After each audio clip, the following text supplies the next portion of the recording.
উড়ো কথা যেগুলো ঘোরে যে অমুকের কাছের মানুষ তমুকের কাছে চলে আসলো, ভেঙে গেল সম্পর্ক, কাজ চলে গেল, এখন এই বেশি কাজ পাচ্ছে, এগুলো যখন বলে কি রিঅ্যাকশন হয় কেমন? আমরা অবাক হয়ে যাচ্ছি তাই না? হ্যাঁ, আমি অবাক। একবার জিজ্ঞেস করতে চাই যে এটা বললো যে আমি কালকে না পরশু দেখলাম বুবলির সাথে আমার সম্পর্ক নাই, বুবলি আমার সাথে কাজ করবে না, মানে কাজ করবে না, বুবলি আর আমার সাথে কাজ করবে না।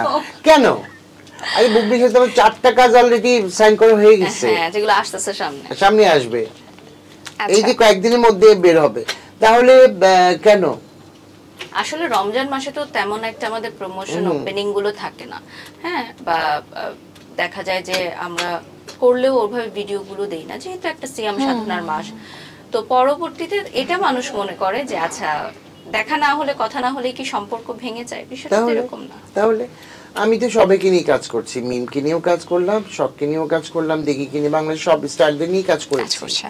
হ্যাঁ, ওই শুধু অনেকে মনে করে বারিশকে গৌতম শাহ ছাড়তে পারে না, বারিশ গৌতম শাহ ছাড়তে পারে না। আমি তো বললামই বারিশের কাহিনীটা কি। বারিশ চারটায় গুণে ঘোড়া নিত, আমার জায়গাটা থেকে বারিশকে একটা কাজে আমার নিতেই হয় না। আবার অনেক সময় কিন্তু দাদার শুট আমি অ্যাসিস্টও করি দাদা, হ্যাঁ, যেটার জন্য আসলে কোনো পারিশ্রমিক বা এরকম না যে আমাকে কোনো পে আমি ওরে বলে দিই বারিশ আমি একদিন শুট করব, অনেক আর্টিস্ট আছে, বা হয় না যে এত জুয়েলারি, এত মানে কোনটা করবো, এত ড্রেস, বারিশ তুই একটু এই দুইটা মেইনটেইন কর, আমি এই দুইটা করছি বা আমি দিচ্ছি, হয় না যে। আবার আমার কোনো শুট থাকলেও কিন্তু দাদাকে আমি বলি যে দাদা তুমি একটু চলো আমার সাথে, এত বড় কাজ আমি পারবো কিনা, তো দাদা তখন এরকম করে। আমাদের সাথে ওই সম্পর্কটা না যে আর্টিস্ট সম্পর্ক, কোরিওগ্রাফার সম্পর্ক, এটা না, ফ্যামিলি সম্পর্ক। আমি সবসময় ফ্যামিলি সম্পর্কটাকে পছন্দ করি, আমি সবসময় বলে থাকি যে এটা আমার একটা ফ্যামিলি, ইমিডিয়েট আমার একটা ফ্যামিলি। পরিবারের সাথে থাকার চেয়ে বেশিরভাগ সময় যে শুটিং সেটেই থাকি, ততক্ষণ আর পরিবারের সাথে থাকা হয়, আমরা মন খুলে কথা বলতে পারি না। বাসায় যেমন ওর বাসায় কি আমার বাসায় কি খাটের উপর বসে আমরা মন খুলে কথা বলি, মানে হাসি, মানে এটা মানে ভিতরে রুমের বদ্ধ করে কথা বলে কোনো সমস্যা নেই, বাইরে বললি অনেক কিছু শুনবে, এটা নিয়ে আবার গসিপ হবে। ইনফ্যাক্ট আমরা যে নায়িকাদের দেখি অনেক সময় স্ক্রিনে ফিট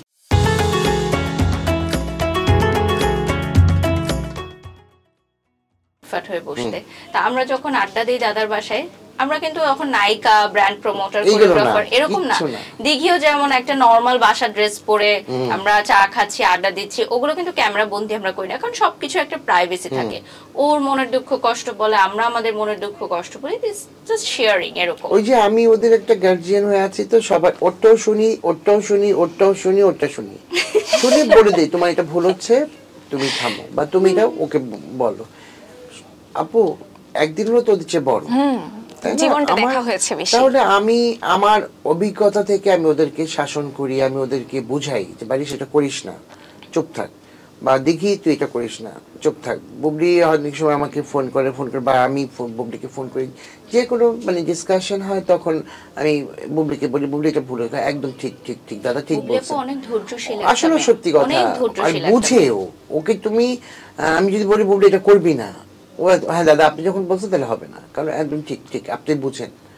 আর এত লক্ষ্যে একটা মেয়ে জিজ্ঞেস করো যে সেটের মধ্যে কাজ করতে গেলে বিশ্বাস করবো না আপু যে একটা প্যারা নাই, দাদা তাড়াতাড়ি যেতে হবে, দাদা এটা মানে বললাম না যে তার ফোনটা পর্যন্ত সেটে থাকে না, এত প্রফেশনাল, শুধু এক সময় দুপুরে একটা ফোন করে বাবু খাইছো, বাবু এটা করছো, ব্যাস শেষ, তাও 2 মিনিট, ব্যাস মোবাইল দিয়ে দিল। একটা যে মানে একটা অন্য ক্লায়েন্ট যদি তাকে ফোন করে সে রিসিভ করবে না। ইনফ্যাক্ট আমি সবচেয়ে অবাক হই যে আমি তো আগে ইন্ডাস্ট্রিতে এসেছি লাইক 2007 আর 8, তখন তো বুবলি আপু জব করতেন বা এরকম, তো উনি সবার সামনে এটা বলেন, আমাকে বারিশ আপু বলে মেনশন করেন, কারণ আমি ওনার চেয়ে মিডিয়া ইন্ডাস্ট্রিতে সিনিয়র।